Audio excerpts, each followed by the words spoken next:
Good day, this is the Professor, CBMG PhD, and today's Saturday, March 14, 2026.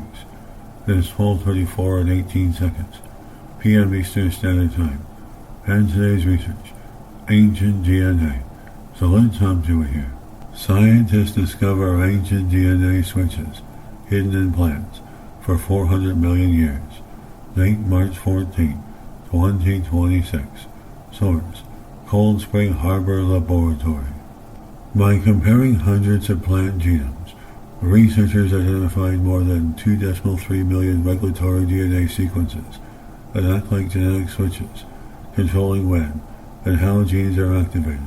These sequences, known as conserved non-coding sequences, CNS, were detected using a new computational tool called conservatory. Most people are familiar with the idea of deep space, but scientists also studying something called deep time. Advances in genetics now allow researchers to trace biological changes far deeper into the past than previously possible. Even with these powerful tools, many questions remain unanswered. One long-standing puzzle has challenged biologists for decades. Genes and their functions often stay remarkably similar across species, even when those species diverged hundreds of millions of years ago.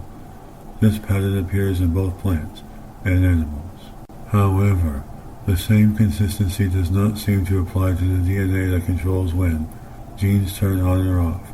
Scientists have struggled to determine whether this type of DNA, known as regulatory DNA, remains conserved in plants over long evolutionary periods. For many years, some researchers believe that such conservation might not exist in plants at all. New findings suggest otherwise. The scientific researchers and collaborators around the world has identified more than 2.3 million regulatory DNA sequences that remain conserved across 314 plant genomes from 284 species. How were scientists able to uncover such a large number of previously hidden regulatory sequences? The researchers focus on examining the organization and composition of gene groups at a very small scale. By comparing how these genes clusters are arranged across hundreds of plant genomes and tracing their patterns from ancestral species to modern plants, they were able to detect conserved elements that earlier methods had missed. The study also revealed three important patterns that help explain how conserved non-coding sequences evolve in plant genomes.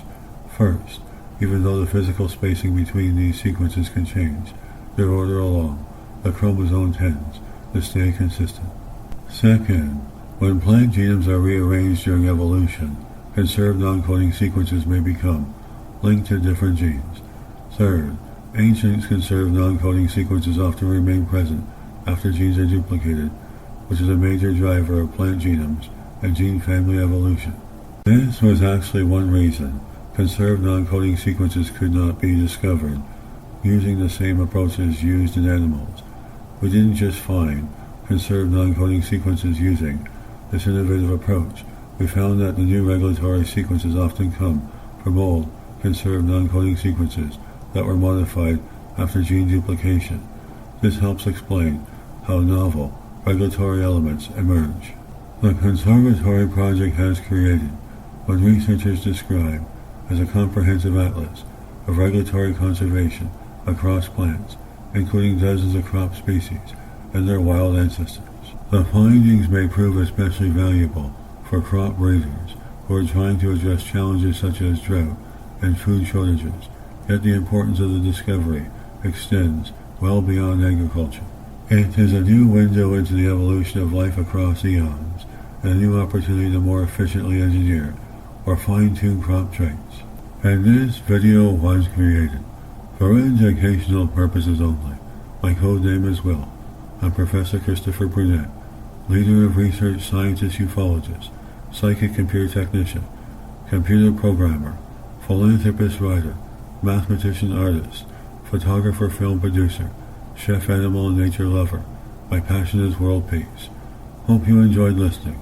Until next time, have a great day. Good day.